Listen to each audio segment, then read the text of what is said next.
Turo naman kayo ng turo ng reading sa inyong anak, consistent, araw-araw. Meron kayong sinusundan na worksheets, workbook, course, pero walang nangyayari. You're teaching 1 hour daily. Tapos tuturo pa kayo. Talagang, even in your free time, nagtuturo kayo.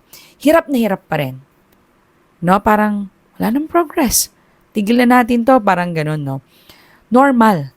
Normal yan na pakiramdam na parang hirap na hirap pa rin yung bata. Hindi lang po kayo ganun.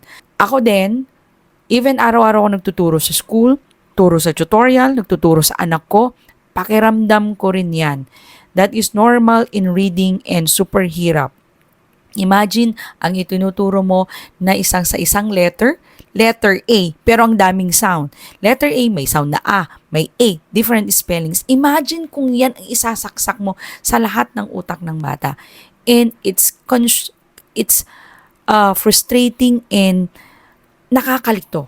Super. Pero normal lang yan, nakabahan ka, normal lang yan na parang wala naman akong naitutulong sa bata. Normal lang yan. Yan ay normal facing natin. Even it's invisible na nakikita mo, wag mong titigilan. Why?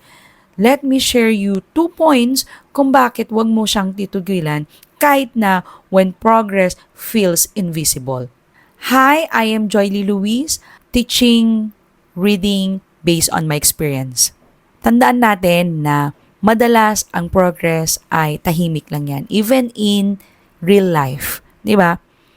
Pagod ka, you gave it everything, pero parang it seems like walang progress.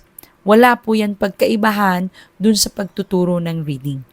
Pag nagtuturo ka ng reading, hindi ganun kadali para sa'yo, para i-transfer yung alam mo bilang adult, tapos ang baba, yung anak mo is 5 years old, 4 years old, and you want them to read very sincere, serious, pero hindi mo alam kung paano i-transfer. Go lang.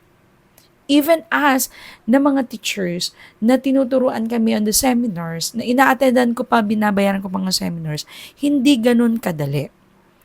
Pero, when you are calm, and you are okay, basta uupo ka na kasama yung anak mo, see to it na your time is precious, and your time is really reading time. Para open ka na makikita mo yung anong dapat kailangan niya. Sometimes, the strategy that the teachers are giving or the strategy na napapanood mo sa YouTube ay hindi yung strategy na kailangan ng bata. So, ikaw ay nakikita mo dapat yung progress based sa bata. Yung base sa bata, saka ka mag-research kung anong kailangan niya. Hindi yung research ilalagay mo sa bata. Ano ba ang kailangan ng bata? Huwag mong titigilan. Unang-una, tignan mo yung consistency na kahit hirap kayong dalawa, basta willing kayong mag-aral. It's okay. Kahit konting small wins lang. Hindi mo kailangan ng bilis. Kasi the more na mas mabilis ka, sabi nga nila na parang ano yung kasabihan na yun? Parang kung mas mabilis kang tumakbo, mas lalo kang madadapa. Yun eh. Hindi mo kailangan ng mabilis kung palagi naman mali. 'Di ba? And tignan mong mabuti. Yung progress ninyo, baka sa progress niyo okay lang yung consistency, pero baka may mali sa mga sounds. Dapat yung pag-pronounce nyo ng sound, tama. Yung pag-pronounce nyo na, yung pag-blending ninyo, tama. Dapat naipapakita mo ba sa kanya yung tama na pagbabasa. Hindi yung hindi niya lang makuha, papagalitan mo na siya. Hindi niya lang makuha, titigilan nyo ng dalawa. Hindi naman nakukuha, tigil na natin, matututo ka rin pagtanda mo.